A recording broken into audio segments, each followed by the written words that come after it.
Good morning. Chef Phil at JES Restaurant Equipment Showroom.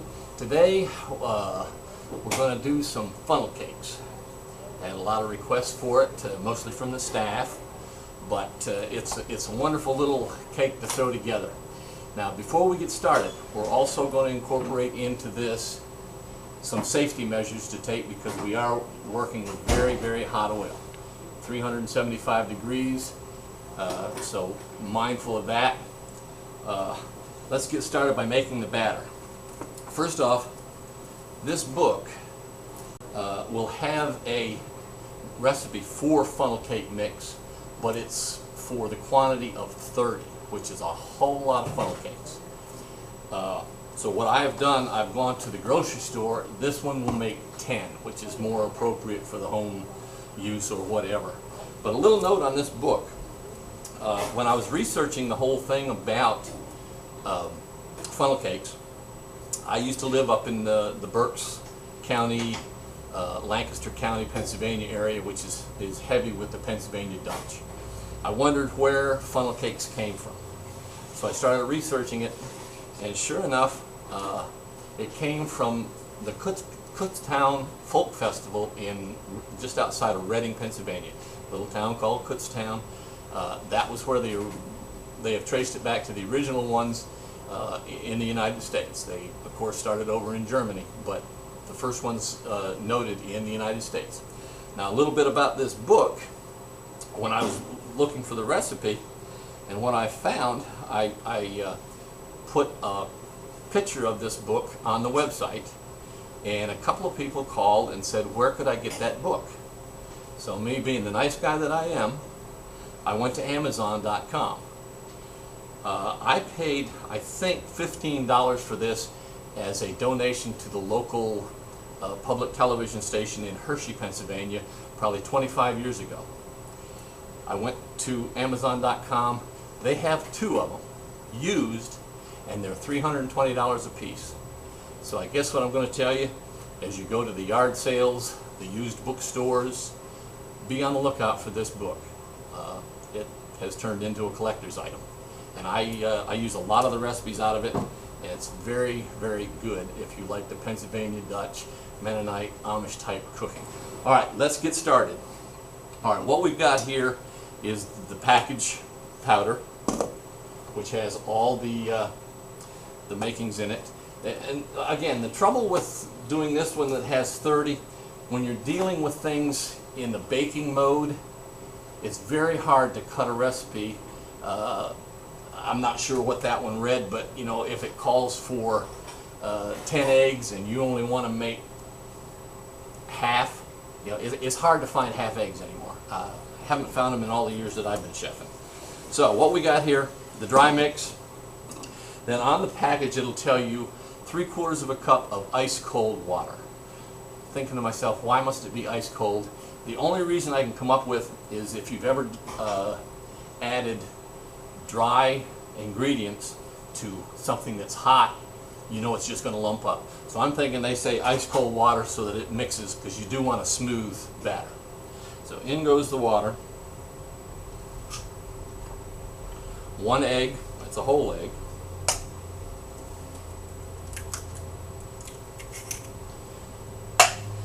And then you're just going to whip it till it's smooth. Mind you now, they're called funnel cakes because, yes, they go through a funnel. So you don't want to have any lumps that are going to clump up the bottom of that funnel.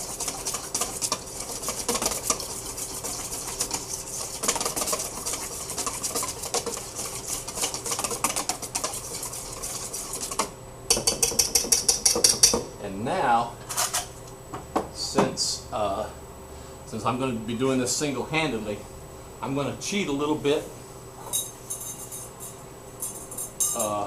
Don't tell the funnel cake police.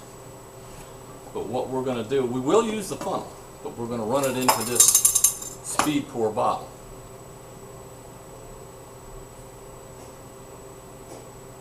That way, with just one hand, I'll be able to regulate the amount of batter that goes in.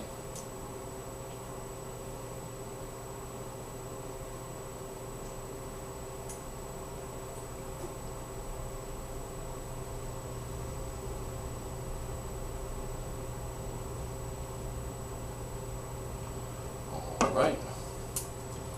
Get all that. Now, one thing that I did notice, I practiced this at home, and for some reason, I couldn't bring myself to eat 10 funnel cakes, so I only made about 4, and then put the batter in the refrigerator overnight, then tried it in the morning. Don't do it. For some reason, I don't know what it is, I'm not the chemist, but usually you'll see when we start these, the funnel cake mix will float on top. But after a night in the refrigerator, it went right to the bottom. The taste was still there, the texture wasn't, so I'm going to say use it all. And I don't think I'll have that problem here because I see Julie looking over. I think she's already claimed 5 of them. What I mentioned in the lead-in was we were also going to stress safety. You're dealing with very hot oil. Hot oil, much like the paraffin wax for the candle makers, once you get it to a certain temperature, without any warning, it can just burst into flames. So what I suggest, I'm using cast iron. Whatever you use, make sure that you have a lid close by, because you need 3 things to sustain combustion. You need a fuel, which we have in the oil. You need a heat source, which we have in the turbo burner, and you need oxygen, which hopefully we have here. You put a lid on this, you're taking away the oxygen. That will put the fire out. If you cut off the heat, which this has an emergency switch down here, you just flip it up. That takes away the heat source. You eliminated 2 out of the 3 things needed. The fire will go out. Okay, we've got the heat up to 375 degrees. We are, like I said, we are using cast iron, and what you see here, we are a Lodge dealer. We do have all the Lodge equipment. Now, even in the colors, if you want to color coordinate your kitchen, we got you covered there too. A lot of people like the cast iron because the best thing is that it's the best conductor of heat. You will not lose a lot of heat when you're using the cast iron. So here we are, 375. Like I said, don't call the funnel cake police. I did use a funnel to put it in this bottle, but this will give you a lot better action. If you were at a funnel cake stand, they would have a funnel, their thumb or their finger over the bottom of the funnel, then they would pull their finger away and just do the decorative thing. All you want to do, you want to just take it around in a circle and then back and forth. All right, here we go. You just pour it in, circular motion, then back and forth so that you got a good place to grab it in the middle. Now the Pennsylvania Dutch will also do what they call plow lines, and what that is, that's a funnel cake, but instead of doing the circular motion, you just go and strip, strip, strip, strip, and it looks like a furrowed field. That's why they call it plow lines. Okay, the other thing that I'm going to stress, use wooden utensils for exactly the opposite of the cast iron. Cast iron conducts heat, wood does not. That way, if you leave it in there, the heat is not going to transfer up, and when you grab it, you're not going to be yelling. All right, about 30 seconds on the side, and we're just going to flip it over. What you're looking for is a nice golden brown.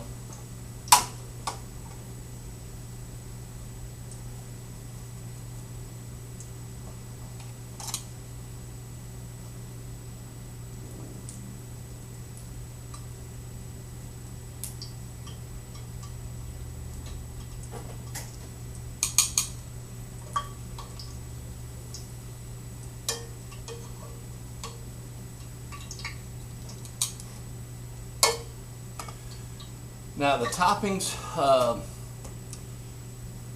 I don't know, just let your imagination run away with you. The standard ones that you'll find in the stands at the fairs and whatever, blueberry, cherry. A must is powdered sugar, which we have here, and special request from one of our employees was for cinnamon sugar. So we have the cinnamon sugar.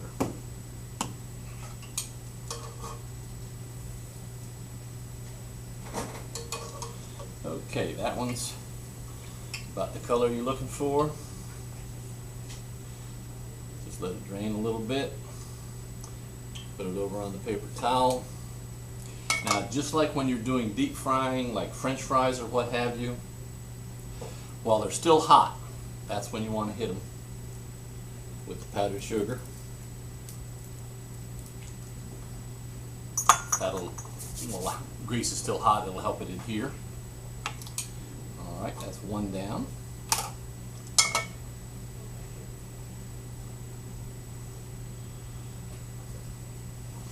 I'm gonna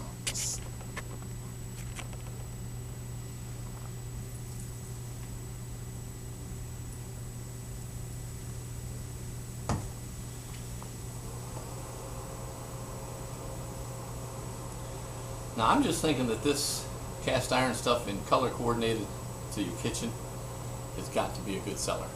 A lot of people like grandma's flat black cast iron. That's what I use, and I swear by it for making things like pot roasts, whatever, anything that you need to maintain the heat. It will, like I say, it conducts it well, maintains it well.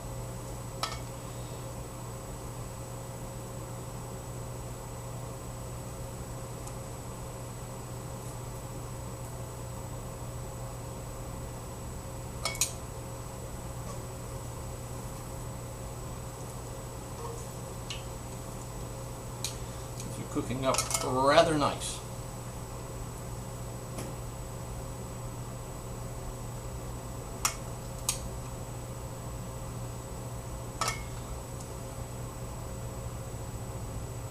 I might want to mention I did it before when we did a video on the crepes.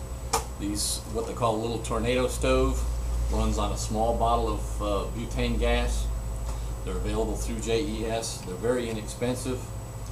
And a few years ago, when we had the tornado come through town and we lost electricity, I was in good shape for cooking. All right, another one ready for draining.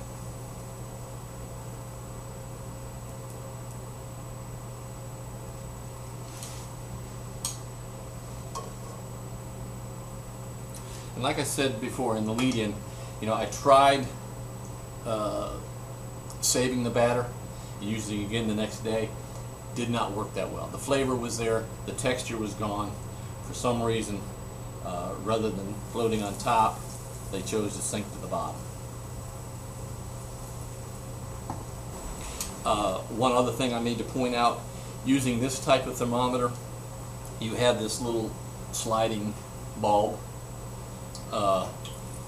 You want to get it into the oil, but if you get it down too far so that the bulb at the bottom of the thermometer, if it touches the bottom of the pan, it will give you a false reading because, again, the conduction of heat from a cast iron pan. What you're looking for, you want your oil, the bulb of your thermometer to be just a little bit below the depth of the oil. And as far as oil, you're only going to need about 3/4 of an inch. You know, so don't go off buying 5-gallon buckets of oil to make the funnel cakes. Okay, we've got the funnel cakes cooked off the way we want them. Now, as far as presentation goes, like I tell you, blueberries, cherries, powdered sugar. Powdered sugar is more or less, what should we say? It's like salt on French fries. It's got to be there. So what we'll do here, we'll do a cherry one. We'll put a little cherry on top. Actually, all this is cherry pie filling. But if you are the canning type, if you have your own cherries, that's fine. And we're going to hit it with a little powdered sugar. As Emerald would say, bam. And that's about, on a smaller scale size, that's about what you get at your county fairs, at the Kutztown Folks Festival. So I thank you very much. One other thing is, again, I can't stress the safety enough. You know, I would be amiss in being a chef instructor if I didn't tell you that you have to keep safety in mind. If you have a small fire extinguisher in the kitchen, make sure it's charged, make sure it's handy to the fire, and don't be afraid to use it. And thank you very much for tuning in. Anything that you need cast iron cookware wise, be sure and get a hold of one of the sales reps here. They can hook you up in a minute, and you can have it in the colors that you see here. And we also have the regular Lodge flat black grandma style. Thank you very much. Last week I couldn't even start, Chef. Now I am on.